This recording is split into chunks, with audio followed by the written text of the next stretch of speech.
Merhaba arkadaşlar, Ören Hanım YouTube kanalıma hoş geldiniz. Bugün size bebek ve çocuklar için harika bir süveter modeli anlatacağım. Baştan sona detaylı bir şekilde sizinle birlikte süveter öreceğim arkadaşlar.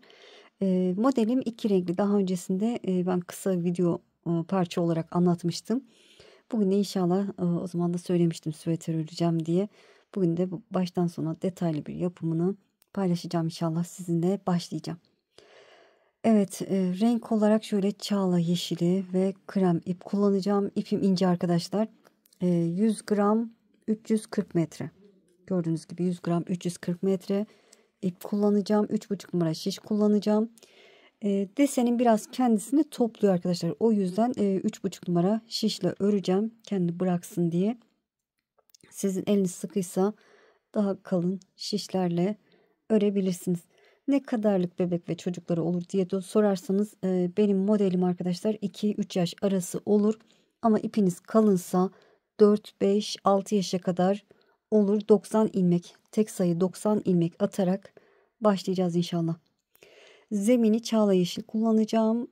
Desen olarak da krem kullanacağım. Arada o şekilde ilerleyecek. Modelimden bahsedeyim. Modelimi de söyleyeyim arkadaşlar. Siz eğer ki farklı sayıda başlayacaksanız. Modelimiz 8 ilmek ve katları artı 2 ilmek fazla atarsanız tam denk düşüyor. O şekilde ilmeklerinizi ayarlarsanız daha iyi olur. Büyük ya da daha küçük yapmak isterseniz. Evet, hazırsanız şöyle ipimi alayım. İlk önce ön öreceğiz. Ön bedeni öreceğiz. Sonra arka bedeni öreceğiz. Koltuk kesimini, yaka kesimini detaylı bir şekilde anlatacağım. Koltuk kesim olarak da şunu da söyleyeyim. Farklı bir şekilde, farklı bir model yapacağım. Çünkü kanalımda yok. Eğer ki siz beğenmezseniz videosu olanlar var. Süveter anlattığım koltuk kesimi, diğer farklı kesimler de var. Onlara bakaraktan yapabilirsiniz ya da ayrıyeten videoda çekebilirim. Size fikir olur. Evet, başka söyleyecek bir şeyim var mı diye düşünüyorum. Sanırım yok. Hazırsanız hadi bakalım. Bismillahirrahmanirrahim. Rabbim mahcup etmesin. Modelimin ayrıyeten videosu var dediğim gibi. Dilerseniz ben bunda kafam karıştı derseniz yorum kısmına yazın. Size linkini atabilirim. Evet, hadi bakalım. Tekrardan Bismillahirrahmanirrahim. Tek sayı 90 tane, yani tek sayı dediğim tane arkadaşlar. 90 tane ilmek atalım. Benimle aynı boyutta ya da aynı sayıda yapmak isteyenler, ipiniz kalınsa daha büyük olur. Onu da söyleyeyim arkadaşlar. Yorum kısmına yazın. Yardımcı olurum inşallah. Evet, santim olarak da videonun sonunda da söyleyeceğim. Ördükçe de santim olarak vereceğim boyutlarını. Evet, 90 tane ilmeğimi atıp döneceğim. Evet, şişime 90 tane ilmeğimi attım. Şöyle çevirdim.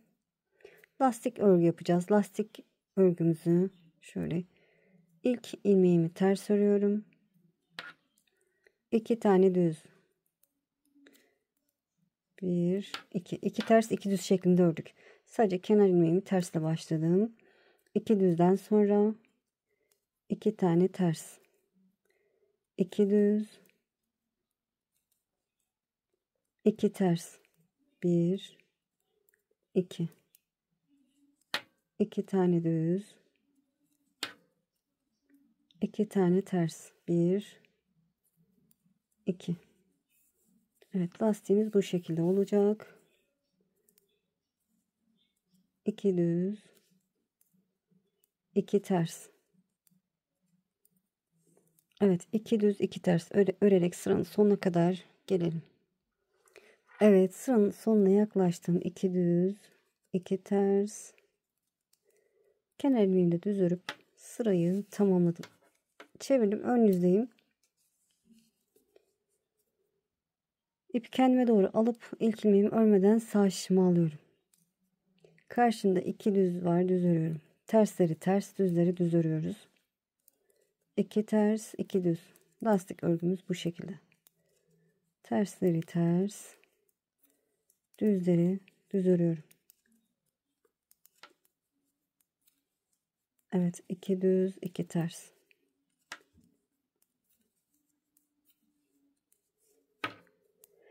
Evet, lastik örgümüzü bu şekilde devam edelim. Dilerseniz 13 sıra yapabilirsiniz. Bu ters sıralarını oradan anlayacağız kaç sıra ördüğümüzü. Dilerseniz 15 sıra örebilirsiniz. Ben 15 sıra öreceğim arkadaşlar. Tamamlayıp döneceğim. Evet, lastik örgümü tamamladım. Şöyle kaç sıra ördüğümü beraber sayalım. 2 tane yapacağımız için sayısını bilelim arkadaşlar. Şöyle aradaki düzlerin arasındaki ters sıralarını sayıyorum. Bakın 1, 2, 3, 4, 5, 6, 7, 8, 9, 10, 11, 12, 13, 14, 15 sıra örmüşüm. Arkayı da bu şekilde örersiniz. Şimdi hazırlık yapıyoruz. 2 sıra ön yüzden düz, arka yüzden ters öreceğiz. Sırayla bütün ilmeklerimi düz örüyorum. Aynı rengimle düz örerek sıramızı tamamlayalım. Evet, düz örerek sırayı tamamladım. Çevirdim. Arka yüzdeyim. İlk kenar ilmeğimi örmeden alıyorum ve arka yüzden de ters örüyorum. Hazırlık yapıyoruz. Evet, ters örerek sıramızı tamamlayalım. Evet, arka yüzden ters örerek sıramı tamamladım. Krem ipimi de yeşil ipime bağladım. Şimdi krem rengime geçtim. Modelimizin birinci sırası.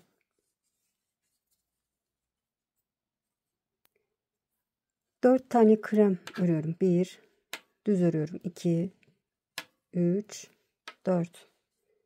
4 ilmekten sonra ipim arkada, sıradaki 2 ilmeği örmeden sağ işimi alıyorum. Şimdi 6 ilmek örüyorum. 1, 2, 3, 4, 5, 6. Sıradaki 2 ilmeği örmeden sağ işimi alıyorum. Burası kenar olduğu için 4 ilmek ördük. Aralarda 6 ilmek örüp 2 ilmek örmeden alacağız. Evet, 2 ilmeği örmeden aldıktan sonra 6 ilmek örüyorum. 2, 3, 4, 5, 6. Sıradaki 2 ilmeği örmeden sağ işimi alıyorum. İpim arkada, gördüğünüz gibi 6 ilmek örüyorum. 2, 3, 4, 5, 6. Sıradaki 2 ilmeği örmeden sağ işimi alıyorum. Bu sıramız bu şekilde ilerliyor. Sıranın sonuna kadar 6 ör, 2 örmeden al. Bu şekilde ilerleyelim. Evet, sıranın sonuna kadar gelelim. Evet, sıranın sonuna yaklaştım. 6 tane krem ilmeğimi ördükten sonra sıradaki 2 ilmeği örmeden sağ işimi aldım. Kalan 4 ilmeğimi de örüp modelimin birinci sırasını tamamlamış oldum. Çevirdim. Arka yüzde ikinci sıradayım. İpi kendime doğru alıyorum. İlk ilmeğimi örmeden sağ işimi alıyorum, kenar olduğu için. Ters örüyoruz. Krem ilmeklerimi öreceğim. Ters olarak.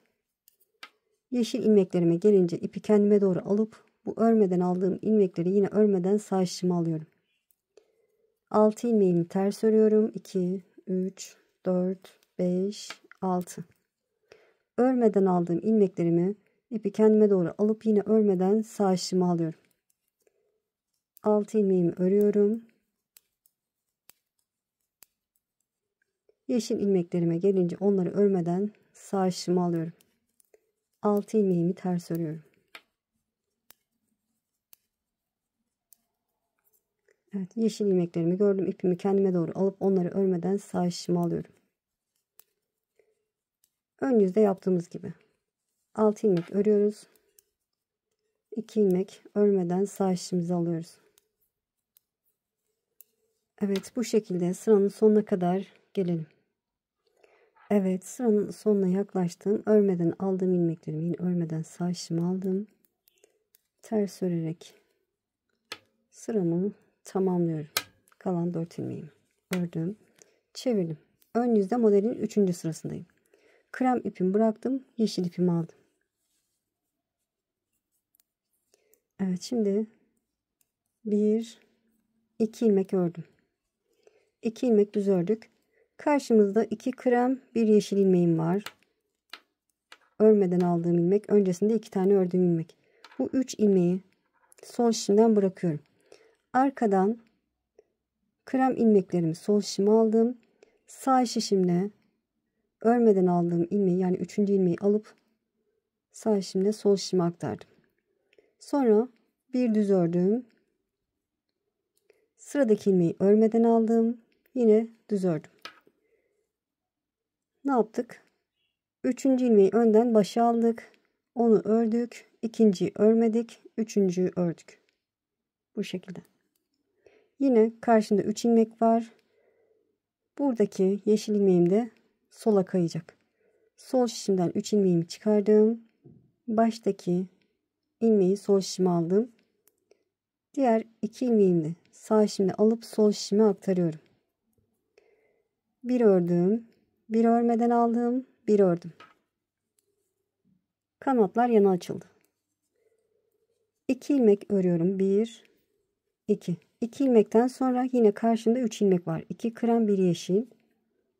Aynı işlemi yapıyorum. İkinci desene geçtik. 3 ilmeği sol şişimden çıkardım. Krem ilmeklerimi sol şişime aldım.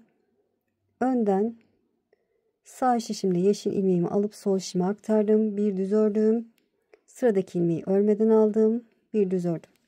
Ortadaki ilmeği örmeden alıyoruz. Diğer ikisini örüyoruz. Böyle.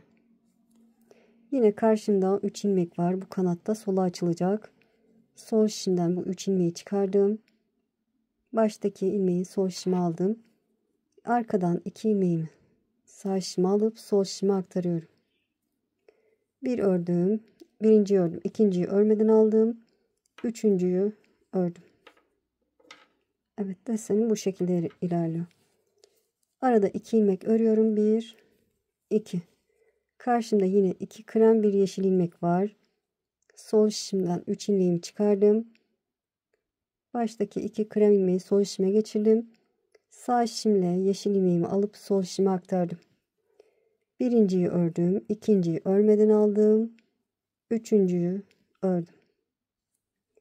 Yine 3 ilmeğim var. Sol şişimden çıkartıyorum. Baştaki ilmeği sol şişime aldım. 2 krem ilmeği sağ şişimle alıp sol şişime aktardım. Birinciyi ördüm. İkinciyi örmeden aldım. Üçüncüyü ördüm. Desenim bu şekilde ilerliyor. Kolay, çabuk ilerliyor arkadaşlar. Böyle tekniğini bilirseniz çok çabuk örersiniz. Evet, böyle ayırdıktan sonra 2 ilmek örüyorum. Yine karşımda 3 ilmek var. Tekrar göstereceğim. Sol şişimden çıkardım. Baştaki 2 krem ilmeği sol şişime aldım. Önden yeşil ilmeğimi alıp sol şişime aktardım. Bir ördüm. Bir örmeden aldım. Bir ördüm. Yine 3 ilmeğimi sol şişimden çıkartıyorum. Baştaki yeşil ilmeğimi aldım. Arkadan 2 krem ilmeğimi alıp sol şişime aktarıyorum. Birinciyi ördüm. İkinciyi örmedim. Üçüncüyü ördüm. Arada 2 tane düz ördüm. Yine diğer desenimi yapacağım. Sıram bu şekilde ilerliyor. Eminim anladınız. Sıranın sonuna kadar ilerleyelim. Evet, sıranın sonuna geldim. Son desenimi yaptıktan sonra kalan 2 ilmeğimi örüp modelimin 3. sırasını tamamlamış oldum. Çevirdim. Arka yüzdeyiz. İpi kendime doğru aldım. İlk ilmeğimi örmeden sağ şişime aldım. Ters örüyorum. 1, 2. Kenar ilmekten sonra 2 tane ters ördüm. Krem ilmeklerimi yine örmeden sağ şişime alacağım. İpi kendime doğru alıp krem ilmeğimi örmeden sağ şişime aldım. 2 ilmek ters ördüm. Krem ilmeğimi gördüm. Onu örmeden sağ şişime alıyorum. Tabii ki ipimi kendime doğru almayı unutmuyorum. Ters örüyorum. 1, 2, 3, 4 tane ters ördükten sonra krem ilmeğimi örmeden sağ şişime alıyorum. Örmeden aldığımız ilmekleri yine örmeden sağ şişimize alıyoruz. Zaten rengi farklı, bilirsiniz. Evet, ters örüyorum. Krem ilmeğimi görünce onu örmeden sağ şişime alıyorum. Ters örerek ilerliyorum. Krem ilmeğimi görünce onu örmeden sağ şişime alıyorum. 4. sıra bu şekilde. Krem ilmeğimi örmeden sağ şişime alıyorum. Sıranın sonuna kadar, hatta sıramızı tamamlayalım arkadaşlar. Bu şekilde örmeden aldığımız ilmekleri yine örmeden alalım. Diğer ilmeklerimizi ters örelim. Tamamlayıp döneceğim. Evet. 4. sırayı tamamladım. Çevirdim. Ön yüzde 5. sıradayım. Yine yeşil rengimle devam ediyorum. İlk kenar ilmeğimi örmeden aldım. Şimdi sıradaki ilmeğimi düz ördüm. 2 ilmekten sonra size birazdan kolay yöntemini göstereceğim arkadaşlar. Bu krem ilmeği başa alacağız. İlmeklerin bu 2 ilmeği sol şimden çıkardım. Baştaki ilmeği sol şime aldım. Krem ilmeğimi alıp sol şime aktarıp sırayla ikisini de düz ördüm. Ortada 2 ilmek daha örüyorum. 1 2. Buradaki krem ilmeği de sol alacağım. Sol şimden ilmeklerimi çıkardım. Krem ilmeğimi önden sol şime geçirdim. Arkadan yeşil ilmeğimi alıp sol şime aktardım. Ve sırayla düz örüyorum. 1 2. Evet. 5. sıramız bu şekilde. 2 ilmek örüyorum. 1 2. Ön yüzde olduğumuz için düz örüyoruz. 2 ilmek ördükten sonra yine krem ilmeği başa alacağım. Sol şimden ilmeklerimi çıkardım. Yeşil ilmeğimi sol şime aldım. Önden krem ilmeğimi alıp sol şime geçirdim ve sırayla örüyorum. 1 2. 2 ilmek daha örüyorum. 1 2. Karşımda bir krem bir yeşil ilmek var. Krem ilmeğimi de sola alacağım. Sol şimdi krem ilmeğimi aldım. Sağ şimdi arkadan yeşil ilmeğimi alıp sol şime aktardım. Sırayla örüyorum. 1 2. Evet, bu sıramız bu şekilde ilerliyor. Ben daha çabuk örmek için nasıl yaptım onu göstereceğim. 2 ilmeğimi daha ördüm. Karşında bir yeşil bir krem ilmek var. Şöyle krem ilmeği arkadaşlar ben ne yaptım? Şöyle genişletiyorum. Bu şekilde ilk önce krem ilmeği örüyorum. Sonra yeşil ilmeği örüyorum. Yerini değiştirmiş oldum. Bakın bu şekilde. Sonra 2 ilmeğimi örüyorum. 2 ilmek ördükten sonra arkadan yeşil ilmeğimi örüyorum. Sonra önden krem ilmeğimi örüyorum. Ve 2 ilmeği sol şimden bırakıyorum. Yine yerlerini değiştirmiş oldum. Böyle pratik bir şekilde örebilirsiniz daha hızlı örmek adına. Evet, 2 ilmek ördüm, tekrar göstereceğim. Burada krem ilmeğin öne gelmesi lazım. O yüzden krem ilmeğimi şöyle bakın bu şekilde sağ tarafını çektiriyorum ve bu şekilde tutup düz örüyorum. Sonra yeşil ilmeğimi örüyorum. Sonra bu 2 ilmeği sol şimden bırakıyorum. Örmüş olduğumuz için bıraktık.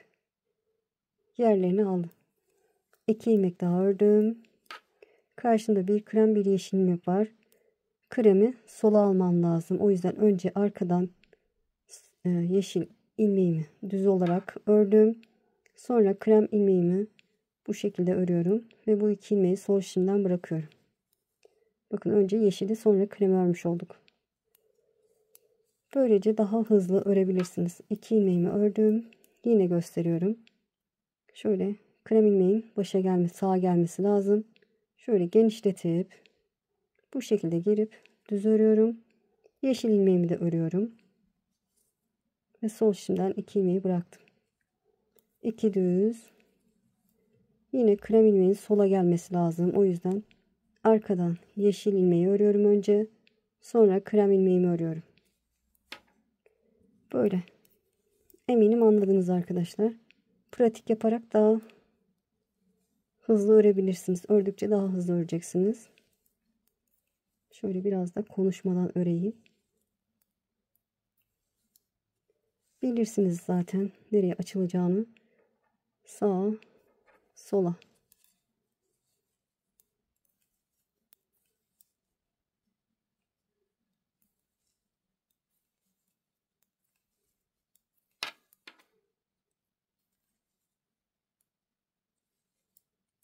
Evet, sıranın sonuna kadar ilerleyelim. Hatta sıramızı tamamlayalım arkadaşlar. Evet, sırayı tamamladım. Çevirdim. Arka yüzde 6. sıra. Son sıradayız. Desenimizin son sırasında. İlk kenar ilmeğimi örmeden aldım. Sırayla bütün ilmeklerimi ters örüyorum. Hiçbir işlem yok. Ters örerek sıramızı tamamlayalım. Evet, tamamlayıp döneceğim. Evet, 6. sırayı tamamladım. Ön yüzeyim. Birinci desenimizi tamamladık. Şimdi ikinci desene başlayacağız ama çapraz şekilde ilerlediği için burada yine detaylı anlatacağım arkadaşlar. Evet.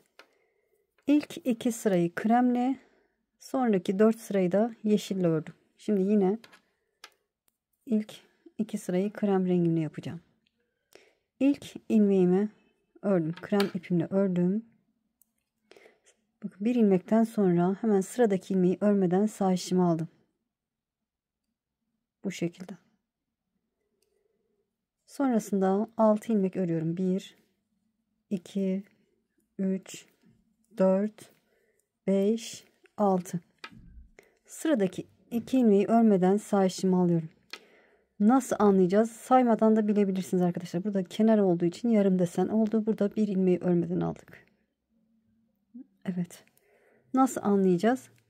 Bu 2 desen, bakın burada bir desen var, burada bir desen var. Bu aradaki 2 ilmeği örmeden sağ işimizi alacağız. Oradan anlarsınız. Evet. 2 ilmekten sonra 6 ilmek örüyorum. 1, 2, 3, 4, 5, 6. Bakın bu 2 ilmek 2 desen arasına denk geliyor. O ikisini örmeden sağ işimi alıyorum. 6 ilmek örüyorum. 1, 2, 3, 4, 5, 6. Sıradaki 2 ilmeği örmeden sağ işimi alıyorum. Dediğim gibi 2 ilmekte 2 desen arasındaki 2 ilmeğimiz oraya denk geliyor. Şöyle bakınca anlarsınız. Yoksa birinci desen sırasında ne yapsak aynı işlemi yapacağız. 6 ilmek örüyorum. 2 ilmeği örmeden sağ işimi alıyorum. 6 ilmeğimi örüyorum.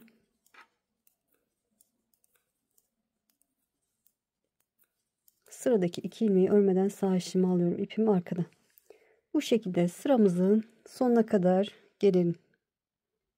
Evet, sıranın sonuna yaklaştım. En son 6 tane krem ilmeğimi ördüm. 6 ilmekten sonra sıradaki ilmeği örmeden sağ işimi aldım. Son kenar ilmeğimi de örüyorum. Burası da baştaki gibi oldu. Şöyle göstereyim, bakın. Evet, birinci sıradan yaptığımız gibi yaptık. Şimdi arka yüzden ikinci sıradayız. İlk kenar ilmeğimi örmeden aldım. Kenar düzgün olsun diye ipimi kenara kendime doğru alıp sıradaki ilmeğimi de örmeden sağ işimi alıyorum. Ters örüyorum. Bu kenara mahsus arkadaşlar. Krem ilmeklerimi ters örüyorum. Yeşil ilmeklerime gelince ipi kendime doğru alıp yine onları örmeden sağ işimi alıyorum. 6 ilmeğimi ters örüyorum. Sıradaki 2 yeşil ilmeğimi görünce onları örmeden sağ işimi alıyorum. 6 ilmeğimi örüyorum. Yeşil ilmeklerimi görünce onları ipimi kendime doğru alıp örmeden yine sağ işimi alıyorum. Modelimizin ikinci sırası bu şekilde. Sıranın sonuna kadar ilerleyelim. Evet, sıranın sonuna yaklaştım. Son 2 ilmeğim kaldı. Sıradaki yeşil ilmeğimi yine örmeden sağ işimi alıyorum. Son kenar ilmeğimi de ters örüp modelimin ikinci sırasını tamamlamış oldum. Evet, krem ipimi bırakıyorum. Yeşil ipimi alıyorum. Şöyle. İlk ilmeğimi ördüm. Ön yüzdeyiz. Düz örüyoruz. Şimdi karşımda 3 ilmek var. Bu yeşil ilmeği sol tarafa alacağım. 3 ilmeğimi sol şişimden çıkardım. Baştaki ilmeği, yeşil ilmeği sol şişime aldım. Krem ilmeklerimi de arkadan sağ şişime aldım ve sol şişime aktardım. Birinciyi ördüm, ikinciyi örmeden aldım, üçüncüyü ördüm. Arada 2 ilmek örüyorum. 1, 2. Yine karşımda 2 krem, bir yeşil ilmek var. Sol şişimden çıkartıyorum. Yeşil ilmeği sağ alacağım. Sol şişime 2 krem ilmeğimi aldım. Sağ şişimle de yeşil ilmeğimi alıp sol şişime aktardım. Birinciyi ördüm, ikinciyi örmeden aldım, üçüncüyü ördüm. Yine karşımda bir yeşil, 2 krem ilmek var. Sol şimden çıkardım. Yeşil ilmeğimi sol şişime aldım. 2 krem ilmeğimi arkadan alıp sol şişime aktardım. Birinciyi ördüm. İkinciyi örmeden aldım. Üçüncüyü ördüm. Evet, bu şekilde. 2 ilmek ördüm. Yine karşımda 2 krem, bir yeşil ilmek var. Desenimiz ilerledikçe açığa çıkıyor. Gördüğünüz gibi daha güzel görüntüsü olacak. Evet, 3 ilmeğimi sol şişimden çıkardım. Krem ilmeklerimi sol şişime aldım. Sağ şişimde yeşil ilmeği alıp sol şişime aktardım. Birinciyi ördüm. İkinciyi örmeden aldım. Üçüncüyü ördüm. Bir yeşil, 2 krem, üçünü şişimden çıkardım. Yeşil ilmeğimi sol şişime aldım. Krem ilmeklerimi arkadan alıp sol şişime aktarıyorum. Birinciyi örüyoruz. İkinciyi örmeden alıyoruz. Üçüncüyü örüyoruz.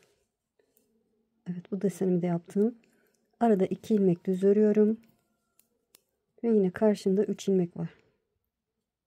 Sol şişimden çıkardım. Krem ilmeklerimi sol şişime aldım. Sağ şişimde yeşil ilmeğimi alıp sol şişime aktardım. Birinciyi ördüm. İkinciyi örmeden aldım. Üçüncüyü ördüm.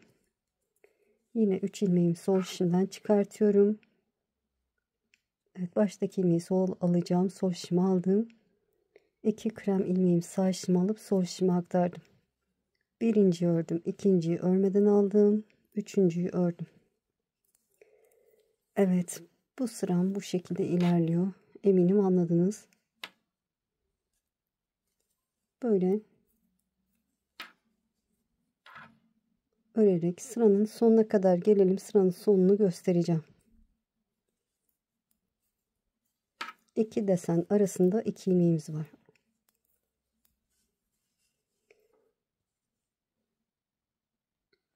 Evet, sıranın sonuna geldim. Son 4 ilmeğim kaldı. 2 krem, bir yeşil var karşımda. 3 ilmeğimi sol şişimden çıkardım. Baştaki 2 krem ilmeğimi sol şişime aldım. Sağ şişimde yeşil ilmeğimi aldım. Sol şişime aktardım. Birinciyi ördüm. İkinciyi örmeden aldım. Üçüncüyü ördüm. Son kenar ilmeğimi de örüp modelimin 3. sırasını tamamlamış oldum. Çevirdim. Arka yüzdeyiz. 4. sıra. İlk kenar ilmeğimi örmeden aldım. Ters örüyorum. Ama krem ilmeklerimi yine örmeden sağ şişime alıyorum. İpimi kendime doğru aldım. Krem ilmeğimi örmeden sağ şişime aldım. Yeşil ilmeklerimi ters örüyorum. Krem ilmeklerimi görünce örmeden sağ şişime alıyorum. Örmeden aldığımız ilmekleri yine örmeden sağ şişimize alıyoruz.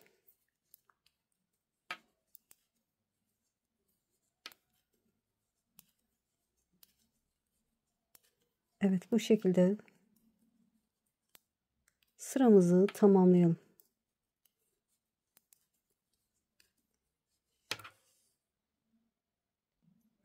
Evet, arka yüzden 4. sırayı tamamladım. Çevirdim. Ön yüzde 5. sıradayım. İlk kenar ilmeğimi örmeden aldım. Bir ilmek düz ördüm. 2 ilmekten sonra karşımda bir krem, bir yeşil ilmeğim var. Bu krem ilmeği sola alacağım. Ne yapıyorduk? İlk önce yeşil ilmeğimi arkadan örüyorum, düz örüyorum. Sonra krem ilmeğimi örüyorum. Çıkarmadan sol ördüm. Evet. Krem ilmeğimi sola aldıktan sonra 2 ilmek örüyorum. Şimdi buradaki krem ilmeği de sağa alacağım. Şöyle bakınca anlıyorum arkadaşlar. Şöyle bakınca bunu buraya alacağımı anlıyorum. Krem ilmeğimi şöyle genişlettim. Ve bu şekilde ördüm. İlk önce krem ilmeğimi ördüm. Şöyle sol şişimden çıkarmadan. Sonra yeşil ilmeğimi ördüm. Ve sol şişimden ilmeklerimi çıkardım. 2 ilmek örüyorum. Karşında bir krem, bir yeşil ilmek var. Krem ilmeğimi sol tarafa alacağım. O yüzden ilk önce yeşili örüyorum. Yeşili öne alacağım için arkadan yeşili ördüm. Sonra krem ilmeğimi ördüm. Ve bu 2 ilmeği ördükten sonra sol şişimden çıkartıyorum.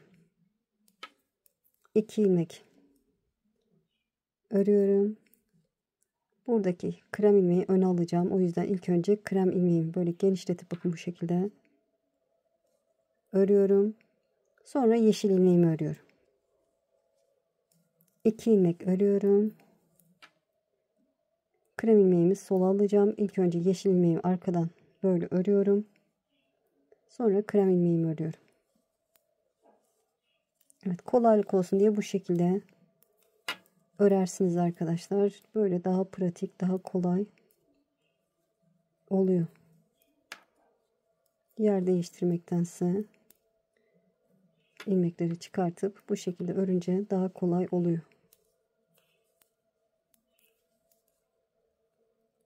Evet, 5. sıramız.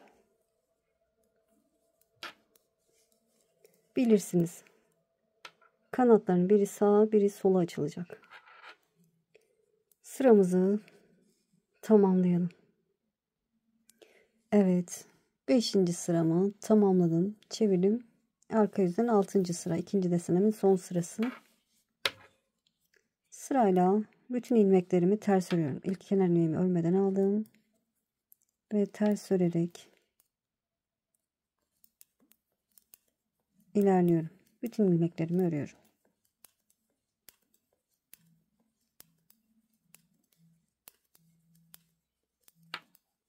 Sıramızı tamamlayalım. Evet, 6. sıramı tamamladım. 2. desenimde gördüğünüz gibi açığa çıktı. Şimdi 1. desen sırasında ne yaptıysak aynı işlemi yapacağız. Aslında bilirsiniz. Dediğim gibi biz 4 ilmek örüp 2 ilmeği örmeden almıştık. Bu aradaki 2 ilmeğe denk geliyor. Örmeden aldığımız ilmekler, bakın. Bu 2 desen arasındaki ilmeklere denk geliyor.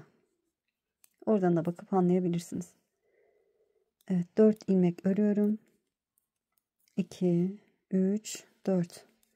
Buradaki 2 ilmeği, bakın 2 desen arasındaki, burada yarım desenim var. 2 desen arasındaki 2 ilmeği örmeden sağ işimi alıyorum. 6 ilmek örüyorum.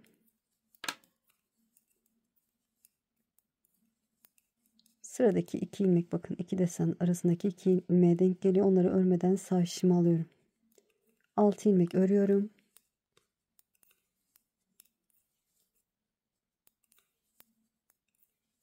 İki ilmeği örmeden sağ işimi alıyorum. Evet, 1. desenin 1. sırasında ne yapsam aynı işlemi yaptım. 2. desende de ne yapmıştık? Krem örerken 1 ilmek ördük. 2. ilmeği örmeden sağ işimizi almıştık. Oraya denk gelmişti. Evet, 6 ilmek örüyorum.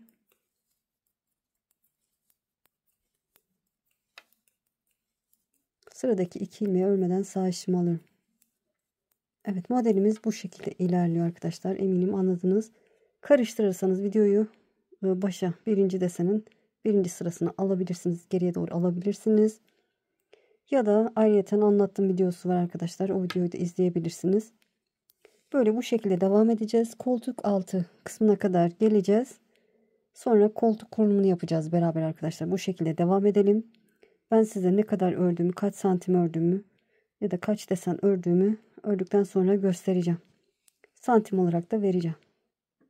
Evet, ben tamamladığım yeterli boyuta geldi. Şöyle desenleri sayarsak arkadaşlar, bu krem çizgilerim 13 tane olana kadar ördüm. 13. yaptım, ondan sonra desenimi tamamladım.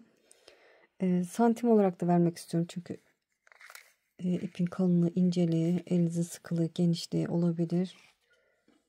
O yüzden santim olarak daha mantıklı.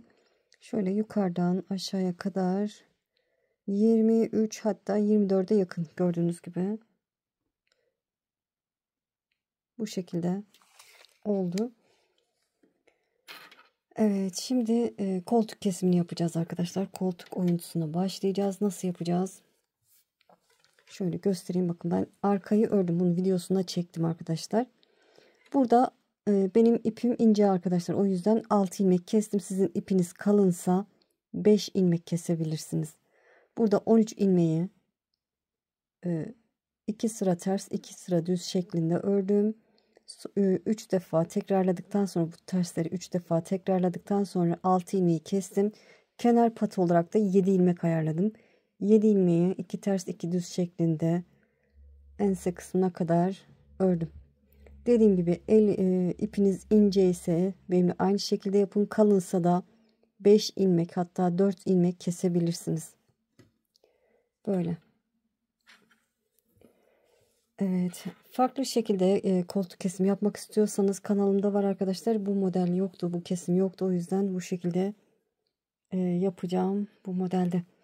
Şimdi burada aynı bu şekilde yapacağız. Burada da olacağı için şöyle ipimizi küçük bir yumak yapın arkadaşlar. Bu tarafı örmek için, sol tarafı örmek için küçük bir yumak yapın benim gibi. Şöyle sıranın sonunda diğer yumağa geçeceğiz. Evet, 14. desenimi yaparken yani 14. krem sırasını giderken koltuk kesimine başlamış olduk. İlk ilmeğimi örmeden aldım, ters örüyorum. 13 ilmeği ters örüyorum. Siz 5 ilmek kesmek istiyorsanız 12 ilmek örün. Bakın 2 oldu. 3 ters örüyorum. 4 5 6 7 8 9 10 11 12 13. Evet, gördüğünüz gibi 13 ilmeğimi ördüm. Burada krem ipimi alıyorum. Şöyle. İlk ilmeğimi ördüm. İkinciyi örmeden alıyorum. Bakın. Şurada anlıyorum. Pardon, özür dilerim. Örmeden alıyorum dedim ama şuradaki 2 ilmeği örmeden alacakmışım. Özür dilerim. 2 3 ilmeğimi ördüm. Sıradaki 2 ilmeğimi örmeden aldım. Evet. Kameradan da tam bakamamışım. Evet, 13 ilmekten sonra 3 ilmeğimizi ördük. 2 ilmeğimizi örmeden aldık. Zaten belli oluyordu. Araya denk geliyordu gördüğünüz gibi. 6 ilmeğimi örüyorum. 3 4 5 6. 2 ilmeğimi örmeden alıyorum. Evet, bilirsiniz. 6 ilmeğimizi örüyoruz. 2 desen arasına gelen 2 ilmeği örmeden sağ işimizi alıyoruz. Bu şekilde sıranın sonunda 13 ilmek kalana kadar devam edelim. Evet, 13 ilmeğim kalana kadar ördüm. Bakın 3 6 9 12 13 ilmeğim kaldı. Burada krem ipime o küçük yumak yaptığım yeşil ipimi bağladım arkadaşlar. Şöyle bağladım, göstereyim. Şimdi burada ters örüyorum. Evet, bu kalan 13 ilmeğimi de ters örüp kenar patımız 2 sıra ters 2 sıra düz görüntüsü olacak.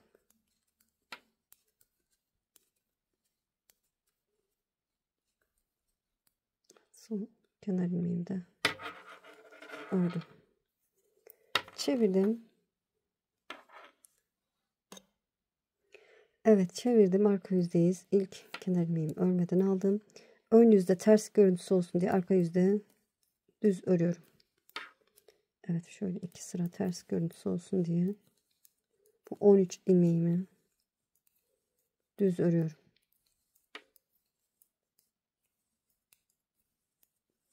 Şöyle sayayım: 3 6 9 12 13. Burada ipi kendime doğru aldım. Krem ipim, bakın, alttan yukarıya doğru alıyorum ve örüyorum. Krem renklerimi, krem ipimi örüyorum. Evet. Örmeden aldığım ilmeklerimi yine örmeden sağ şişime alıyorum. Desenimize normal devam ediyoruz. Yaka oyuntusunu da koltuk kesimini tamamladıktan sonra yapacağız.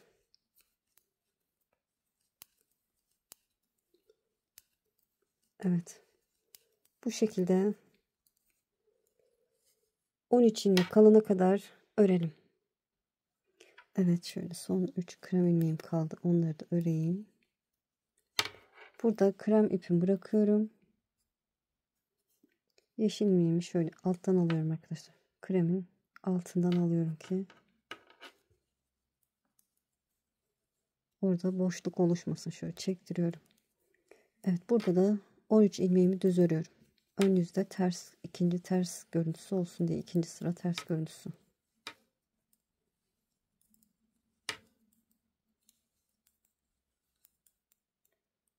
Son ilmeğimi de ördüm. Çevirdim. Evet. Bakın burada 2 sıra ters görüntüsü oldu. 2 sırada düz örmem lazım. O yüzden artık burada ilk kenar ilmeğimi örmeden aldım. Düz örüyorum. Bu 13 ilmeğimi düz örüyorum. 2 oldu. 3, 4, 5, 6, 7, 8, 9, 10, 11, 12, 13. Evet, arka yüzden de ters öreceğim. Burada şöyle bakın, krem ipimi alttan yukarıya doğru alıyorum. Yeşili üzerinden aşağıya alıyorum. Pardon. Yeşil rengime geçecektim. Çok özür dilerim arkadaşlar. Ama yine de şöyle şöyle alttan almam lazım ki orada boşluk oluşmasın. Evet, şöyle bir ilmeğimi ördüm. Şöyle çektirin geri. Bir ilmeği ördükten sonra 3 ilmeğimi bırakıyorum. Desenimi yapıyorum. Şöyle yeşil ilmeğimi sağ aldım. İlkini ördüm. İkinciyi örmedim. Üçüncüyü ördüm. Diğer 3 ilmeğimi çıkartıyorum. 2 ilmeğimi arkadan alıp sol üstüme aktardım. İlkini ördüm. İkinciyi örmedim. Üçüncüyü ördüm. 2 ilmek örüyorum. Diğer desenimi yapıyorum.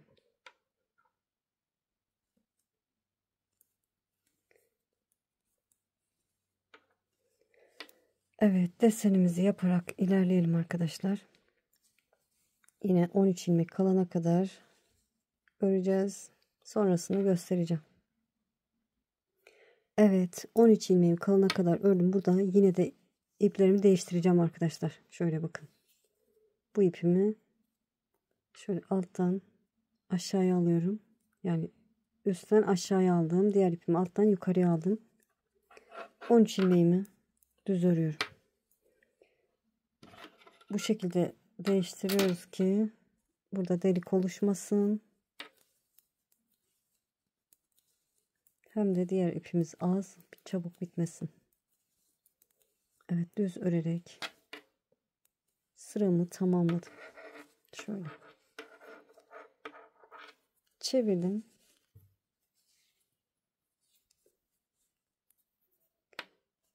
İpi kendime doğru aldım. İlk ilmeğimi örmeden sağ işimi aldım. Bakın. Bir sıra ters öreceğim. Ön yüzde düz görüntüsü olsun diye. 13 ilmeğimi ters örüyorum.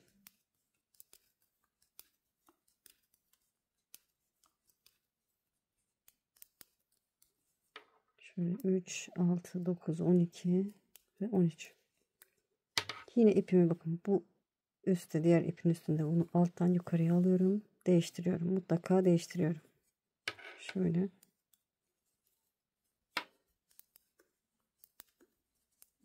Yine desenimi yapıyorum. Örmeden aldığım ilmekleri yine örmeden sağ işimi alıyorum.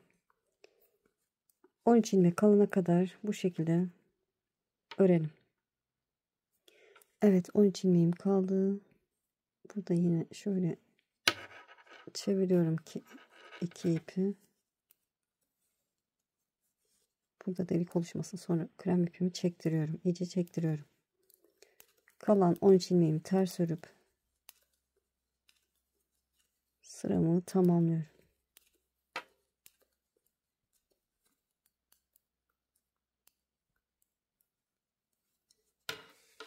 Evet, çevirdim. Ön yüzdeyim. Bakın 2 sıra ters, 2 sıra düz görüntüsü oldu. Şimdi ilk kenar ilmeğimi örmeden aldım. Ters olması lazım. 2 sıra ters olması lazım. 2 sıra düzden sonra. O yüzden ilmeklerimi ters örüyorum. 13 ilmeğimi ters örüyorum. Eminim anladınız. Bu şekilde devam edecek arkadaşlar. Böyle burada ilk ilmeğimi ördüm. Sonra krem ilmeğimi, bakın arkadaki krem ilmeğimi bu şekilde önce örüyorum. Sonra yeşil ilmeğimi örüyorum.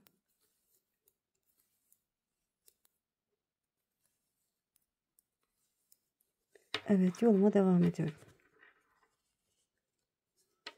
Bilirsiniz, böyle ortadaki desenlerimiz aynı şekilde olacak. Baştaki 13 ilmek 2 sıra ters, 2 sıra düz görüntüsü olacak. Buradaki gibi. Şöyle 3 sıra, bakın 1 2 3 sıra ters görüntüsü olsun. Sonrasını göstereceğim arkadaşlar. Yaka kesimine bir sonraki ters sırasında başlayacağız. Evet, gördüğünüz gibi 1 2 3 sıra ters görüntüsü olana kadar ördüm. Şimdi burada koltuk kesimi olan alt ilmeğimi keseceğim. Şöyle ilk ilmeğim yönünü çevirdim. Sol şişime aktardım. İkisini bir örüyorum. 1 oldu. İlmeğimi sol şişime aktardım. İkisini bir ördüm. 2. Sol şişime aktardım. İkisini bir ördüm. 3. 4. 5. 6. Evet. 7 ilmeğim kaldı. Gördüğünüz gibi sağ ilmeğimdekiyle birlikte 7 ilmeğim kaldı. Onları düz örüyorum.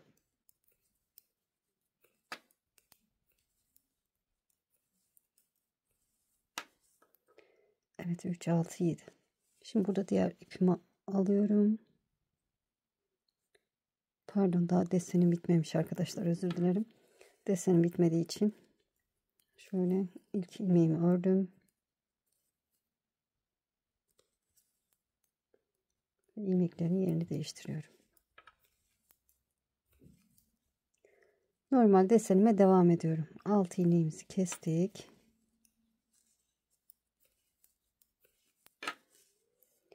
Evet, son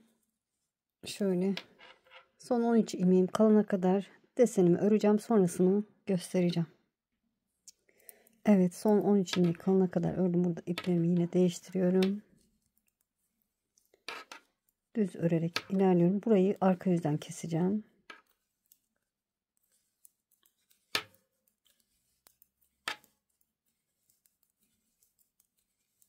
Dediğim gibi arka yüzden keseceğim. Evet, bütün ilmeklerimi ördüm, çevirdim.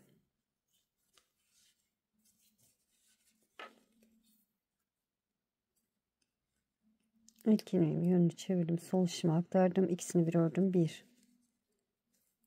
Sıradaki 2 ilmeğin ikisini bir ördüm. 2 ilmeğimi sol şişime aktardım, ikisini bir ördüm. 3. 4. 5 ve 6. 6 ilmeğimizi kesmiş olduk. Şimdi ters örüyorum. Ön yüzde düz görüntüsü olsun diye. 3 6 7 ilmeğimi ters ördüm. Yine burada ipimi değiştiriyorum.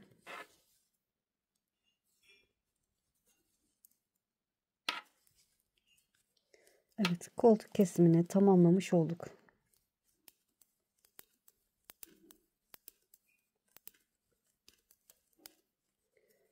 Sıramızı tamamlayalım arkadaşlar. Son 7 ilmeğimize ters örüp sıramızı tamamlayalım. Evet, sırayı tamamladım. Şöyle çevirdim. Dediğim gibi koltuk kesimini tamamladık. Şimdi yaka kesimine bu sırada başlayacağız. Evet, yaka oyuntusunu anlatayım arkadaşlar. Yaka oyuntusunda ne kadar keseceğiz? Şimdi şişimizde benimle aynı sayıda yapanlar 78 tane ilmeğimiz var.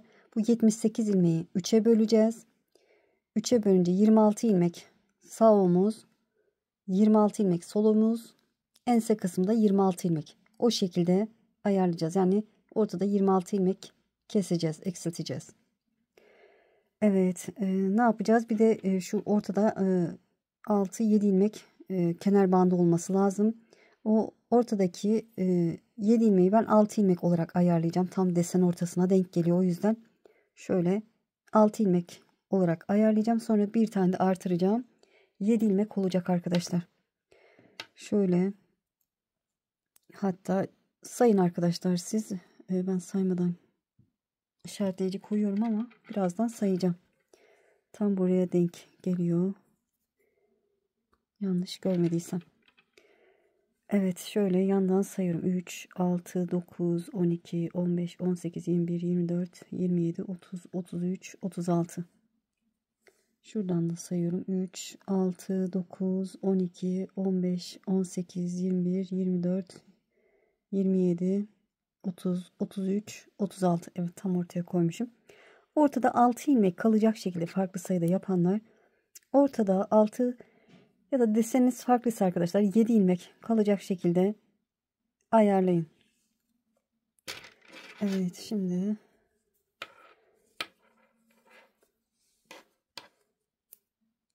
ilk kenar ilmeğimi örmeden aldım. 2 düzden sonra 2 sıra ters öreceğim. O yüzden ters örerek ilerliyorum.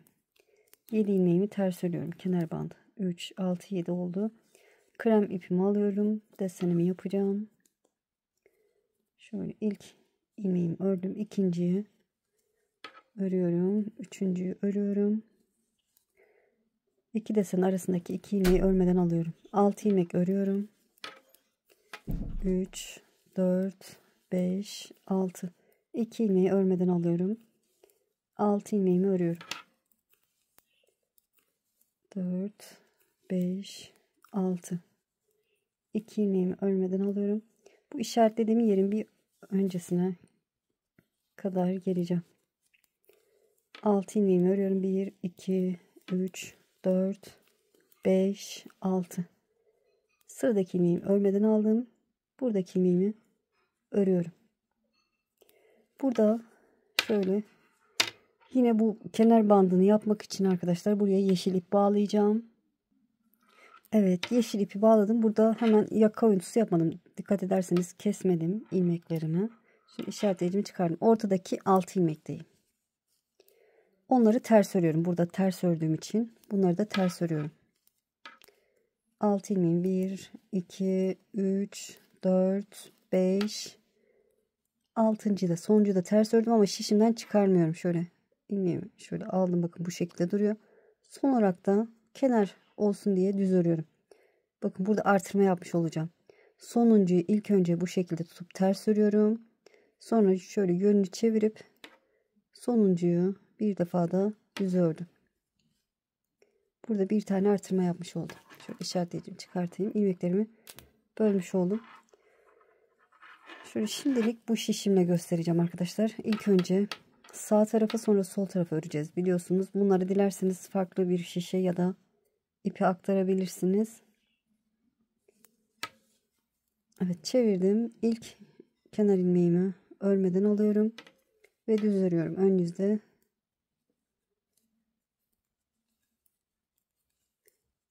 ters görüntüsü olsun diye düz ördüm. İpi kendime doğru aldım. Krem ipimi alıyorum. Evet, ters örüyorum. Örmedim ilmeği, örmeden alıyorum. Ters örüyorum. Yani desenimi yapıyorum. Örmeden aldığım ilmekleri yine örmeden sağ şişime alıyorum.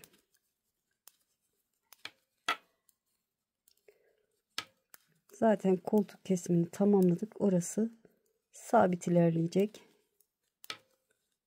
Şöyle. Yine de bir defa göstermek istiyorum. Evet, son ilmeğimi de ördüm. Krem ilmeğimi. Burada krem ilmeğimi bıraktım. Yeşil ipimi alıyorum. Yine çapraz şekilde aldım. İpimi arkaya aldım. Düz örüyorum. Kenar bantlarımı 7 ilmeğimi düz örüyorum. Evet, sırayı tamamladım.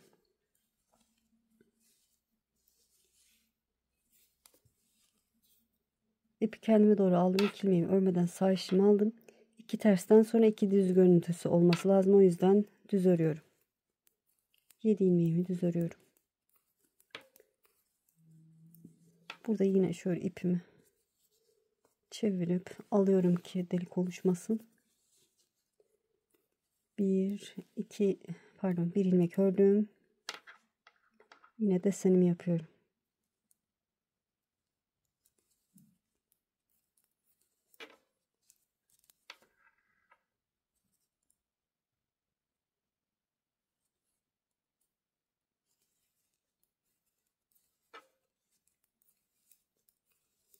Evet, desenimizi yaparak ilerleyelim. Son 8 ilmek kalana kadar örelim ya da ben önemli bir yer olursa erken de gösterebilirim. Evet, şuraya kadar gelelim. Evet, şöyle biraz ileriden göstermeye karar verdim. Burada desenimi yapacağım. Şöyle 2 kremi sol şişime aldım. Yeşil ilmeğimi sol şişime aktardım. Bir ördüm, bir örmeden aldım. Şöyle 3. ilmeğimi örüyorum. Burada bir krem ilmeğim kaldı arkadaşlar. Hatta şöyle bunu da söküyorum arkadaşlar. Söktüm. Şöyle yönünü çevirip, bakın 2. ilmeğin yönünü çevirip sağa doğru ikisini bir örüyorum. Evet, son 2 ilmeği böyle kenar bandından önce son 2 ilmeği ikisini bir sağa doğru örmüş olduk. Yani kesmiş olduk. Burada diğer ipimi alıyorum. Şöyle çevirip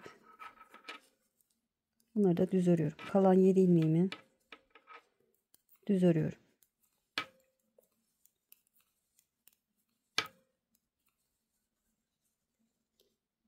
Evet, sırayı tamamladım, çevirdim. İlk ilmeğimi örmeden aldım. Arka yüzden ters örüyorum. Kenar bandını. Eksiltmemizi yapmış olduk. Arka yüzde hiçbir işlem yok. Şöyle iplerimi değiştirip desenimin arkasını örüyorum.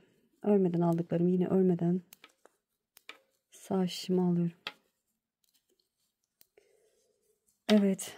Sırayı tamamlayalım arkadaşlar. Hiçbir işlem yok. Eksiltmeyi göstereceğim. Sadece sırayı tamamlayalım. Ön yüzden şöyle çevirdim. Artık bilirsiniz. Ön yüzden de örelim. Son şöyle önemli yer olursa diye böyle ben önemli yer olursa öncesinde göstereceğim arkadaşlar. Şöyle şuraya kadar son 3 ya da 4 ilmek kalana kadar örelim. Sonrasını göstereceğim. Evet, ön yüzden yakaya bakın.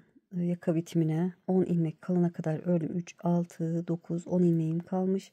Şimdi burada ilk önce ne yapıyorduk? Krem ilmeğimi örüyorum sağ alınması için. Sonra yeşil ilmeğimi örüyorum. Yeşil ilmeğimi ördüm ama geri söküyorum arkadaşlar. Şöyle söküyorum. Sonra yeşil ilmeğimi örmeden aldım. Bir sonraki ilmeği de yönünü çevirip örmeden sol işimi alıp sonra sağa doğru ikisini bir düz olarak örüyorum. Evet. Bu kremden sonraki 2 ilmeği sağa doğru kesmiş olduk. Şöyle iplerimi değiştiriyorum.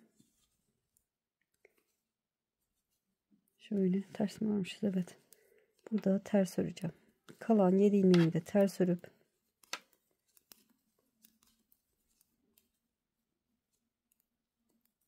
sıramı tamamlıyorum. Şöyle çevirdim. Eksiltmemi yapmış olduğum arka yüzdeyim. İlk ilmeğimi örmeden aldım. Evet, düz örüyorum. Arka yüzden 7 ilmeğimi düz örüyorum. Yine iplerimi değiştiriyorum.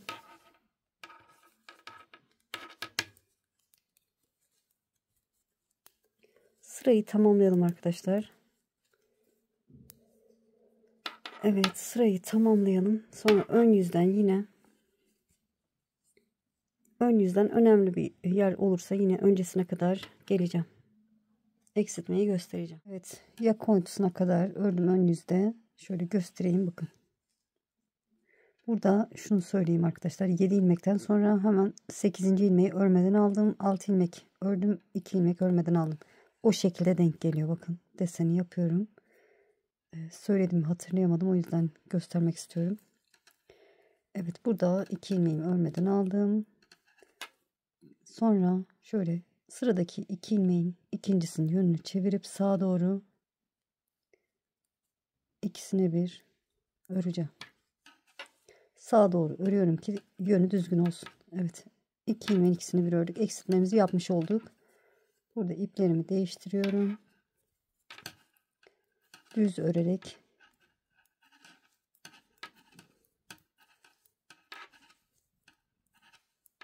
sıramı tamamlıyorum.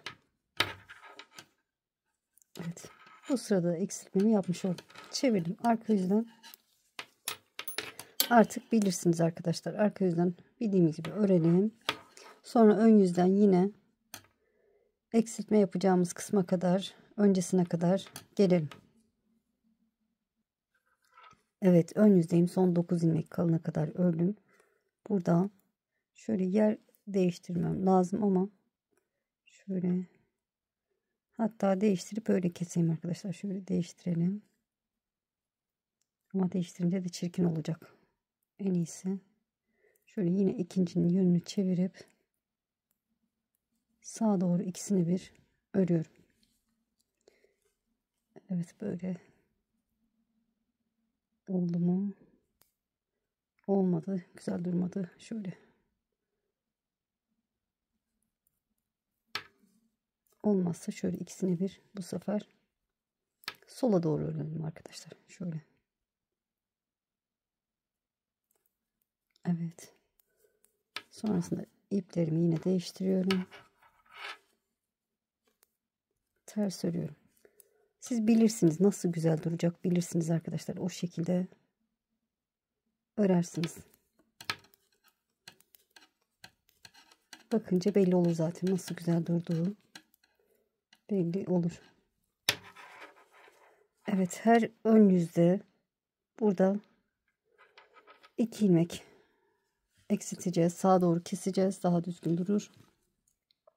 Böyle devam edeceğiz arkadaşlar. Dediğim gibi desenin bozulmamasına dikkat edin. Zaten belli eder kendisini. Ne yapacağınız belli olur. O şekilde kesmeye yani düzgün duracak şekilde kesmeye dikkat edin. Böyle devam edeceğiz. 26 ya da 27 ilmek bakacağım arkadaşlar ben hangisi daha hoş duruyor. 26 ya da 27 ilmek kalana kadar eksilteceğim. Kaç ilmek eksiltmiş olacağım bakayım ben. Evet, 10 ya da 11 ilmek eksiltmiş olacağız. O şekilde ilerleyecek. Eksiltmelerimizi tamamlayalım. Yani 26 ya da 27 ilmek kalana kadar eksiltelim. Ben sonrasını göstereceğim. Evet, yaka oyuntusunu tamamladım. Şişimde toplamda 27 tane ilmeğim var. Yeterli diye düşünüyorum arkadaşlar.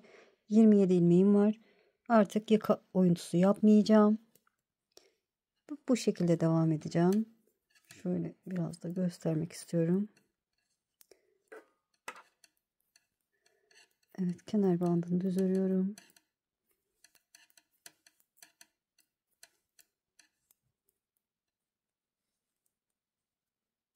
Desenimi yapmayı unutmuyorum.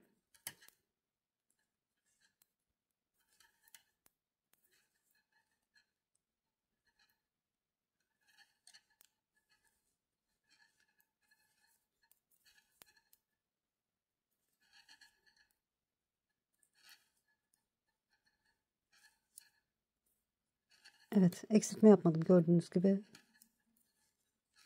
Burada diğer rengimi alıyorum.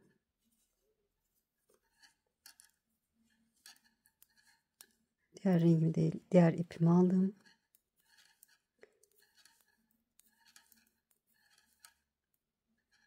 Şöyle yapayım. Evet, bu şekilde devam edeceğiz. Ense kısmına kadar öreceğiz arkadaşlar. Şöyle.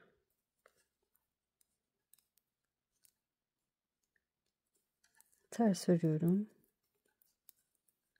Kenar bandını. Diğer ipimi alıyorum.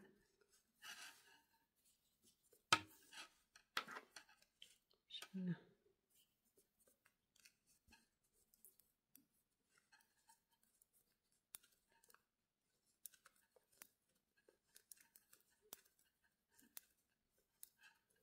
İlmeklerimiz sabit. Eksiltme, artırma hiçbir işlem yok. Bu şekilde devam edeceğiz.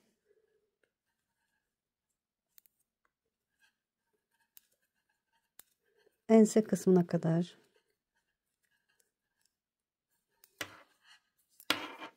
şöyle göstereyim. Ense kısmına kadar öreceğiz. Ben ördükten sonra size ne kadar ördüğümü göstereceğim. Bu şekilde devam edelim. Evet, yeterli boyuta kadar ördüm. Şöyle göstereyim. Sayarsak arkadaşlar, bu ters sıraları sayarsak şöyle 3, 6, 9, 12, 15, 16, 17 sıra ters görüntüsü oldu. En son gördüğünüz gibi 2 sıra tersimi gitmişim. Yeterli diye düşünüyorum yaka oyuntusu. Ve buradaki hiza santim olarak vermek istiyorum. Şöyle Şuradan itibaren, şu tersten itibaren, ilk ters sırasından itibaren 14,5 santim olmuş arkadaşlar. 14,5 santim. Şöyle koltuk kesiminden sonra da şöyle 12,5 santim. Bakın yeterli diye düşünüyorum. Evet. Şimdi kesimimizi yapacağız. Şöyle ilk ilmeğimi örüyorum. Onu sol şişime aktardım. İkisini bir ördüm. Son 7 ilmek kalana kadar ilmeklerimi keseceğim.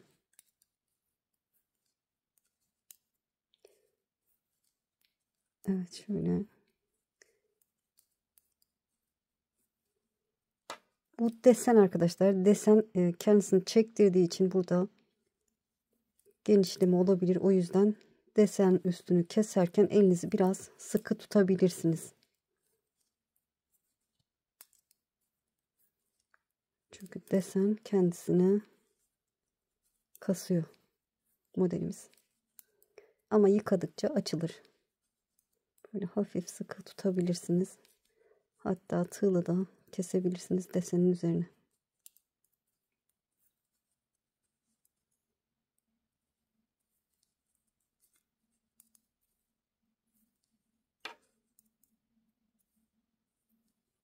Evet 7 ilmek kalana kadar kesiyorum. Şöyle hatta burada ipimi değiştireceğim arkadaşlar. Kusura bakmayın. Şöyle değiştiriyorum. Şöyle ikisini bir kestim. Şöyle bakın. 3, 6 bu da 7. ilmeğim. Şimdi 2 sıra bu ense kısmını yapıyoruz. Bu 7 ilmeğimi yine 2 sıra ters 2 sıra düz görüntüsü olacak şekilde ben ördükten sonra santim vereceğim arkadaşlar. Bu şekilde ense kısmını kapatacak şekilde öreceğiz. Şöyle çevirdim. Çıkışta örmezsek girişte örüyoruz. Sorun olmaz. Girişte çıkışta örürsek girişte örmüyoruz. Son ilmeğimizi. Böyle soran olursa bazen öyle bazen öyle yapıyorum. Evet bu 7 ilmeğimizi örmeye devam ediyoruz. 2 ters 2 düz görüntüsü olacak şekilde. Evet ben tamamlayıp döneceğim. Evet göz kararı ördüm arkadaşlar. Şöyle göstereyim, şu şekilde olacak. Yaka ense kısmına dikeceğiz. Şöyle bakın bu şekilde dikeceğiz. Ortada birleştirmeyeceğim bu sefer. Şöyle bu kısımda dikeceğim arkadaşlar. Ne kadar ördüm? Bu ters sıraları sayarsak en son bu tersimizi örmüştük. 3, 6, 9, 10, 11 sıra ters olana kadar örmüşüm. Santim olarak da yine vereyim. Şöyle 11 santim. 11 santim, 11'den biraz fazla olana kadar örmüşüm. Keseceğim ama ipimi uzun bırakacağım arkadaşlar ki belki kısa gelir. O yüzden şöyle ilk ilmeğimi yönünü çevirdim. Örüp sıradaki 2 ilmeğimi birlikte kesiyorum. İlmeğimi sol şişime aktardım. İkisini bir örüyorum. İlmeklerimizi kesin. Evet dediğim gibi ipimi uzun bırakıp keseceğim. Çünkü her ihtimale karşı kısa gelebilir. Evet dediğim gibi biraz uzun bıraktığımı kestim. Şöyle son ilmeğin içinden ipimi çıkartıyorum. Çekiyorum. Tamamdır. Evet. Şimdi diğer bölüm öreceğiz. Yaka kısmını öreceğiz. Şimdi ne yapacağız? Şöyle ipimi nereye bıraktım? Evet ipimi buldum. Şimdi şöyle düz kısmı bana bakıyor. Şöyle tersini çevirdim. Modelimin yaka kısmından tel alacağım. Şöyle bakın sayıyorum. Bakın bir tanesini buradan alacağım. 1, 2, 3 ters sıralarını sayıyorum.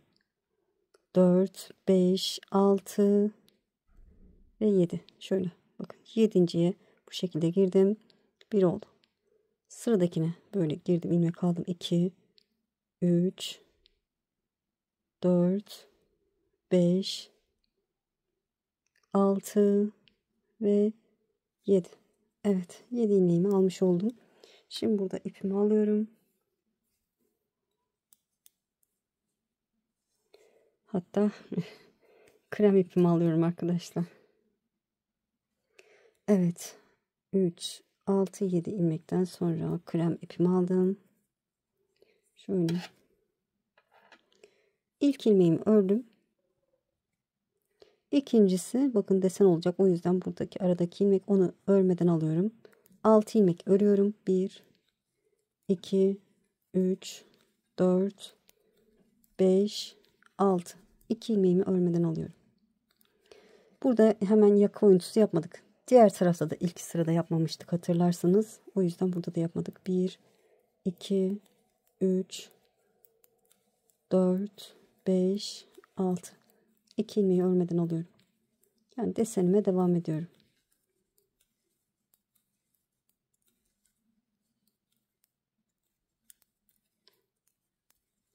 2, 3. Diğer rengimi alıyorum. Kenar bandını. Evet, 2 sıra düz ördükten sonra şimdi ters sırasındayız. Ters örüyoruz. 2, 3, 4, 5, 6. Son ilmeğimi örmeden aldım. Çevirdim. Evet. Düz örüyorum. 2, 3, 4, 5, 3, 6, 7. Burada krem ipimi alıyorum.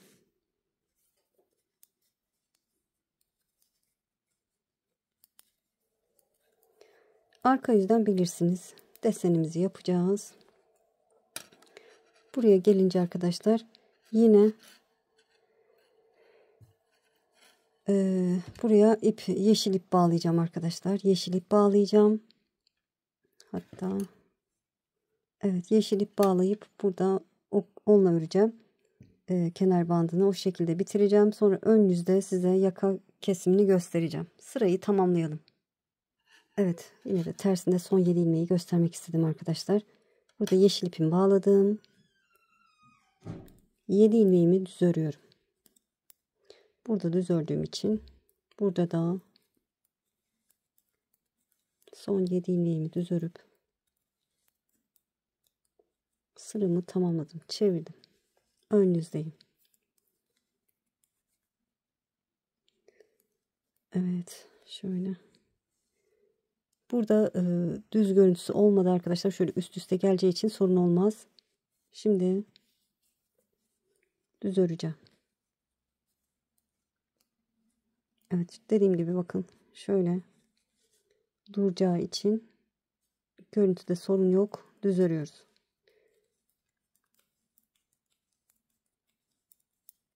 Evet, düz ördük. Burada şimdi şöyle ipimi yine şöyle aldım, çevirdim yani. İlk ilmeğimi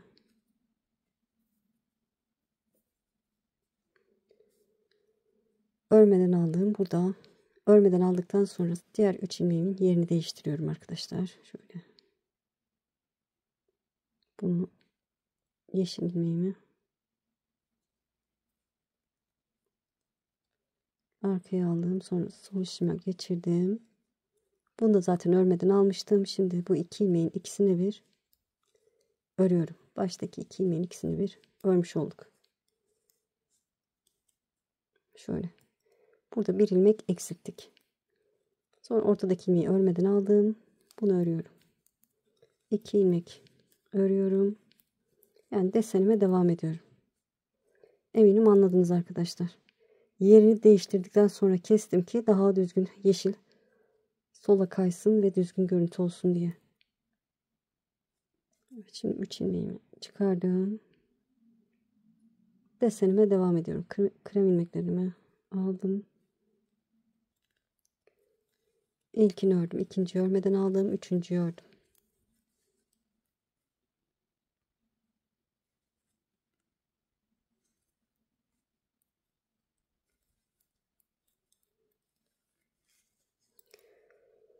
Evet, bu taraf ördük. Tecrübelisiniz arkadaşlar, eminim anladınız.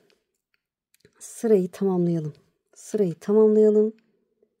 Sonra arka yüzden örelim. Ön yüzde yaka kesintisini yine göstereceğim. Evet, ön yüzdeyim. İlk kenar ilmeğimi örmeden aldım. Ters örüyorum. 2 sıra düzden sonra 2 sıra ters görüntüsü için. Kenar bandını ters örüyorum. 3, 6, 7 ilmek. 7 ilmek ters ördükten sonra şöyle yine buradaki ilmeğimi örmeden aldım. Diğer 2 ilmeğin yerini değiştireceğim. Şöyle yeşili aldım. Kremi arkaya aldım. Sol şişime geçirdim. Bu 2 ilmeğin ikisini bir örüyorum. İkisini bir ördüm. Sonra krem ilmeğimi ördüm. Burada eksiltmemi yapmış oldum. Yoluma devam ediyorum. Bu şekilde devam edelim. Eksiltmemizi yaptık zaten. Her ön yüzde eksiltmemizi yapacağız. Sıramızı tamamlayalım. Arka yüzden de tamamlayalım. Ön yüzde yine 7 ilmekten sonra eksiltmemizi yapacağız. Evet, ön yüzdeyiz. Şöyle. İlk ilmeğimi örmeden aldım. 2 sıra ters görüntüsünden sonra düz örüyorum. Kenar bandını 3, 6, 7. Burada krem ipimi alıyorum. Evet, şurada hemen sıradaki 2 ilmeğin ikisini bir örüyorum. Krem ipimle bir ilmek daha ördüm. Şöyle şunu örmeden alıyorum. Bunu örmeden alıyorum çünkü araya denk geliyor. 6 ilmek örüyorum.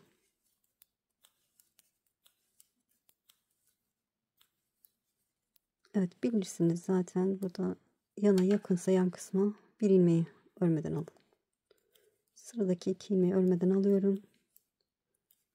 6 ilmek örüyorum. Evet, sırayı tamamlayalım. Arka yüzden de örelim. Ön yüzde yine eksiltmeyi göstereceğim. Evet, ön yüzdeyimi kenar bandı 7 ilmeğimi ördüm. Şöyle burada ipimi yine çevirdim ki boşluk oluşmasın. Sıradaki 2 ilmeğin ikisini bir örüyorum. Evet, bu sağ, pardon, sol alınacak, sorun yok. İkisini bir ördükten sonra şöyle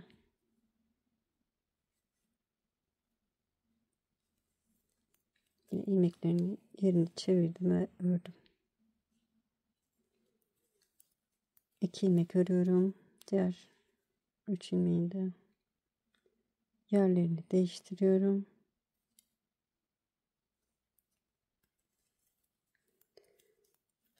Evet, şöyle görüntüsüne bakın arkadaşlar, o şekilde kesersiniz. Şöyle krem ipimi çektireyim. Her ön yüzde eksiltmemizi yapacağız. Bu sağ tarafta yaptığımız gibi. Şekli güzel olsun arkadaşlar. Böyle desenimize de dikkat edin. Hani görüntüsü bozulmasın. Her ön yüzde eksiltmemizi yapacağız. 27 ilmek. Burada da 27 ilmek kalana kadar eksiltmiştik. Ondan sonra düz bir şekilde devam etmiştik. Düz bir şekilde devam ettik. Buradaki ters sıralarımız sanırım 17 idi. Buradan itibaren 17 tane olana kadar örelim. Sonra kesimi beraber yapacağız arkadaşlar. Evet. Dediğim gibi 27 ilmek kalana kadar yaka oyuntusunu yapalım her ön yüzde. Sonra düz bir şekilde devam edelim. 27 ilmeğimizi düz bir şekilde örelim. Ve burada ne kadar ördüysek boyutunu burada da aynı şekilde aynı boyutta olsun. Sonra kesimini beraber yapacağız. Evet, gördüğünüz gibi tamamladım. Yine diğerini ördüğüm gibi aynı boyutta ördüm. Şöyle sayalım. Bakın ters sıralarım 3, 6, 9, 12, 15, 16, 17 tane oldu. Şimdi kesimini yapıyorum. 2 ilmeğin ikisini bir ördüm. İlmeğimi sol şişime aktarıyorum. İkisini bir örüyorum.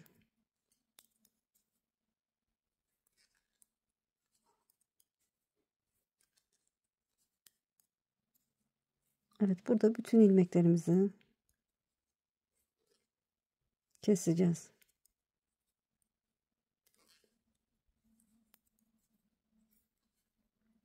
Desenin üzerine örerken yine biraz elimi sıkı tutacağım arkadaşlar. Kesim yaparken. Tamamen kesin. Evet, kesimini tamamladım. Şimdi arka bedene başlayacağız. Arka beden için de aynı şekilde başlayalım. Bunu nasıl başladıysak aynı şekilde başlayın. Dilerseniz videoyu geriye alın. Yani başa alın. Aynı şekilde başlamış olursunuz. Böyle koltuk altı kısmına kadar gelelim. Sonrasında iki ters iki düz görüntüsü koltuk altı için yapmıştık hatırlarsanız. Bu ters sıraları 3 sıra şöyle 3 sıra olana kadar örelim. Kesimini beraber yapacağız. 3 sıra olduktan sonra kesimini yapacağız. Sonra düz bir şekilde devam edeceğiz. Ama ben yine de size göstereceğim arkadaşlar, o kısmı, o bölümü göstereceğim. Evet, yapalım. Ben de yapıp döneceğim. Arka bedenimizde bitirmiş olduk, kesimini tamamladım. Şimdi dikime geçeceğiz arkadaşlar. Şöyle ters taraf bana bakacak şekilde çevirdim. Bunu da üzerine yerleştiriyorum. Şöyle.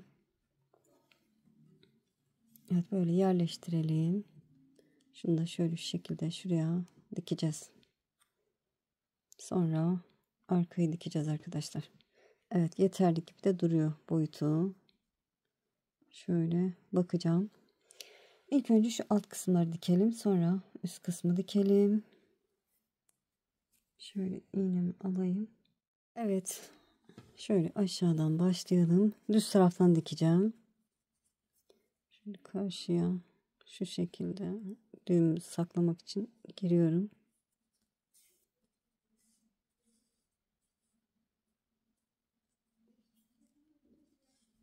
Buradan şöyle bu şekilde giriyorum. Siz kendi bildiğiniz gibi de dikebilirsiniz. Benimle aynı şekilde de dikebilirsiniz. Şöyle karşılıklı batarak dikeceğim.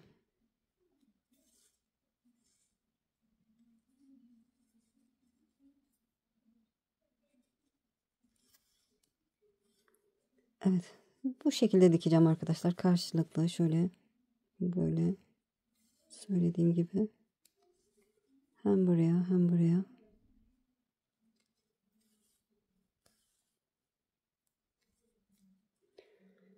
Böyle renkler rengine denk gelsin ki şöyle mesela böyle bakın, desenler hem renkler rengine denk gelsin ki yukarıda sorun olmasın. Böyle buraya kadar dikelim, sonrasını göstereceğim. Evet, dikimini tamamladım. Gördüğünüz gibi gayet hoş durdu. Şimdi şu kısmı dikelim arkadaşlar. Şöyle bakın. Şöyle tutuyorum. Boyutu yeterli. Hatta önce göstereyim boyutun yeterli olduğunu. Şöyle tutarsınız arkadaşlar. Şöyle şu şekilde omuz kısımlarını birleştireyim.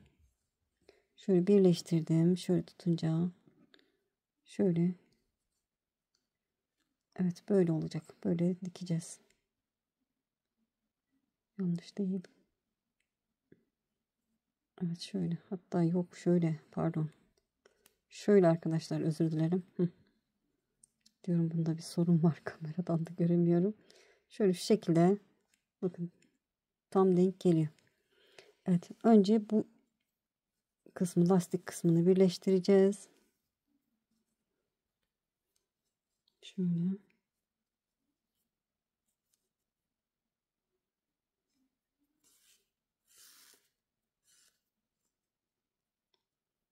Evet, artık bilirsiniz.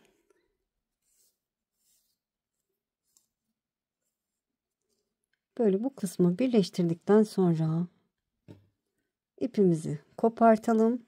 Sonrasında şöyle şuradan başlayıp buradan başlayıp bu şekilde burayı şöyle arka kısmı, iki kısmı birleştireceğiz arkadaşlar. Buradan buraya kadar burayı birleştirdikten sonra dikelim. Ben de dikip döneceğim. Zaten bu tarafta diktim ben. Tamamlayıp döneceğim. Evet, dikimini tamamladım. Şöyle göstereyim. Ense kısmı bu şekilde. Omuz kısımları da bu şekilde oldu. Yine karşılıklı diktim arkadaşlar. Yanları diktiğim gibi. Süveterimiz hazır, bitti. Çok hoş, çok güzel oldu. Boyut olarak da ideal oldu. Eminim sizinkiler de en az bu kadar güzel oldu. Desen de harika. Santim olarak yine vermek istiyorum arkadaşlar. Şunu da söyleyeyim, tekrardan söylüyorum. Örgümüz kendisini topluyor. Giydikçe, yıkadıkça kendisini bırakacaktır. 2-3 santim genişleyecektir diye düşünüyorum. Evet, yıkadıkça, kullandıkça. Evet, santim olarak eni 26 santim arkadaşlar. 26 santim. Şöyle boyu 36 santim. Şöyle 36 santim. Koltuk evi şöyle 13, şöyle bakın, 13,5 diyelim arkadaşlar, çünkü şöyle 13,5, şöyle sadece şurası da 11 santim. Böyle yaka boyunu göstereyim. Evet, 13, şöyle 13 santim görünüyor. Böyle çok hoş, çok güzel oldu. Desenimiz de harika. İnşallah anlatımdan memnun kaldınız. Beni izleyerek yaptığınız için çok çok teşekkür ederim. Kanalıma abone değilseniz abone olursanız sevinirim. Videolarımı beğenip paylaşırsanız, yorum yaparsanız bana destek olmuş olursunuz. Şimdi değil, ileride örmek istiyorum derseniz de kaydet butonuna basın. Daha sonra kaydettiğiniz videolar arasında bulabilirsiniz. Sizi çok seviyorum. Kendinize iyi bakın. Allah'a emanet olun. Hoşça kalın.